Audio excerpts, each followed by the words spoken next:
সুধীপ্রিয় দর্শক, আজ 23 তারিখ বৃহস্পতিবার। দেখা যাচ্ছে চেন্নাইয়ের পার্শ্ববর্তী এলাকায় একটি ঘূর্ণাবর্ত তৈরি হচ্ছে। সেই ঘূর্ণাবর্তটি আস্তে আস্তে মধ্য বঙ্গোপসাগরে উপস্থিত হয়ে পশ্চিমবঙ্গের দিকে ঘূর্ণিঝড় রূপে আসার সম্ভাবনা আছে। তা আমরা দেখে নিচ্ছি এই ঘূর্ণাবর্ত থেকে ঘূর্ণিঝড়ে পরিণত হওয়ার কয়েকটি পদ।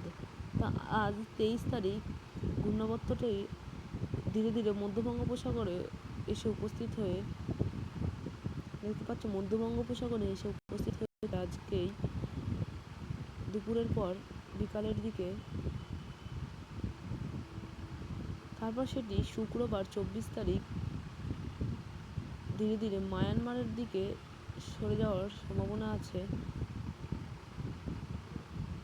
25 তারিখ সেটি অতি গভীর নিম্নচাপে পরিণত হয়ে 26 তারিখ নাগাদ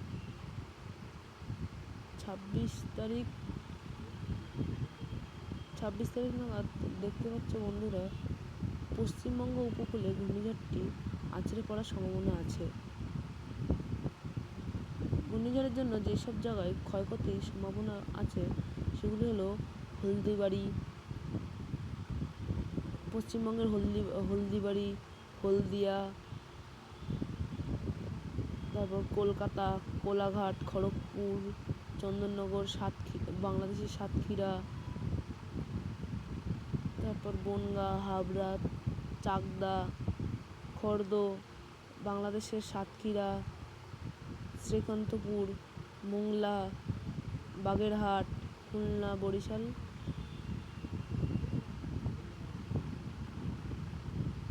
তারপর নিচের দিকে আসলে হচ্ছে যে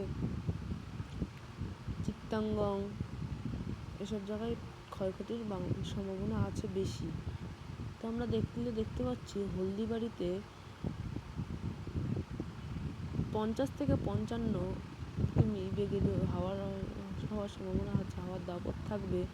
এবং হলদিয়াতে 71 থেকে 75 কিমি হাওয়ার দাপট থাকবে।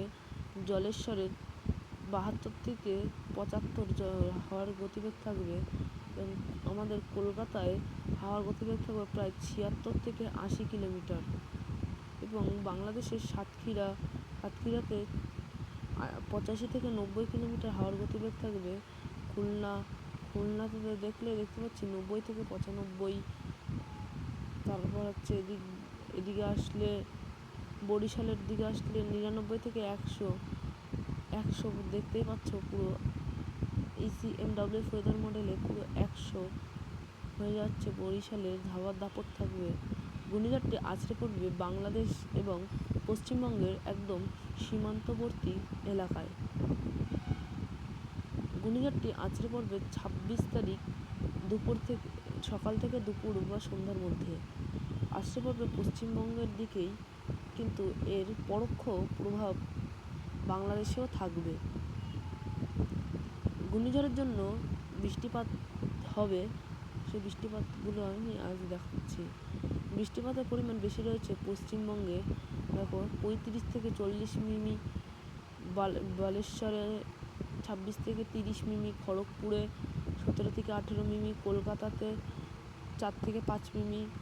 এবার বাংলাদেশে একটু বৃষ্টির পরিমাণ কম থাকবে, তাও বৃষ্টি পরিমাণ হবে। বরিশালে 5 থেকে 6 মিমি, খুলনাতে 1 থেকে 3 মিমি, কুমিল্লার দিকে আসলে 8 থেকে 10 মিমি। আর কিছুটা উত্তরবঙ্গ অর্থাৎ উত্তরবঙ্গের দিকে গেলে দেখা যাবে 11 থেকে 12 মিমি বৃষ্টির সম্ভাবনা রয়েছে। আর ঘূর্ণিঝড়ের জন্য 26 তারিখ উত্তরবঙ্গে বৃষ্টির পরিমাণ একটু বেশি থাকবে। যেমন আলিপুরদুয়ার, কোচবিহার, শিলিগুড়ি, গোয়ালপাড়াতে বৃষ্টির পরিমাণ থাকবে দেখতে পাচ্ছ 31 থেকে 35 মিমি, আলিপুরদুয়ারে 19 থেকে 20 মিমি, শিলিগুড়িতে 10 থেকে 15 মিমি। তো এই ছিল যে ঘূর্ণিঝড়ের জন্য বৃষ্টিপাতের এবং ক্ষয়ক্ষতির কিছুটা ভিডিওর মাধ্যমে আমি দেখালাম। আমি যদি ধীরে ধীরে 27 তারিখের দিকে এগিয়ে যাই, তাহলে পশ্চিমবঙ্গ এবং বাংলাদেশে বৃষ্টির পরিমাণ আরও বাড়বে। বাংলাদেশের খুলনার পার্শ্ববর্তী এলাকায় 25 থেকে 30 মিমি বৃষ্টিপাতের সম্ভাবনা রয়েছে। এবং হলদিবাড়ি বালেশ্বরের দিকে দেখা যাচ্ছে 65 থেকে 70 মিমি পর্যন্ত বৃষ্টিপাতের সম্ভাবনা রয়েছে। কি ভয়ঙ্কর অবস্থা! মালদার দিকে দেখলে দেখা যাচ্ছে 22 থেকে 30 মিমি বৃষ্টিপাতের সম্ভাবনা রয়েছে। আমি যদি আরও যাই তাহলে আরও বৃষ্টিপাতের পরিমাণ বাড়ছে পশ্চিমবঙ্গের কলকাতা দেখলে যেমন বৃষ্টিপাত বেশি হতে পারে। শান্তিপুর, চন্দননগর, তারপর নদিয়া, উত্তর 24 পরগনা, চাকদা, পান্ডুয়া, এইসব জায়গায় বৃষ্টিপাতের পরিমাণ বেশি থাকতে পারে। এই ছিল ঘূর্ণিঝড়ের জন্য কয়েকটি গুরুত্বপূর্ণ আপডেট। পরবর্তীতে যদি এই ঘূর্ণিঝড়ের গতিপথ পরিবর্তন হয় তাহলে আমি আবার ভিডিওর মাধ্যমে তোমাদের দেখানোর চেষ্টা করব। ধন্যবাদ। আমার পাশে থেকো, আমার চ্যানেলটাকে এগিয়ে নিয়ে যেও।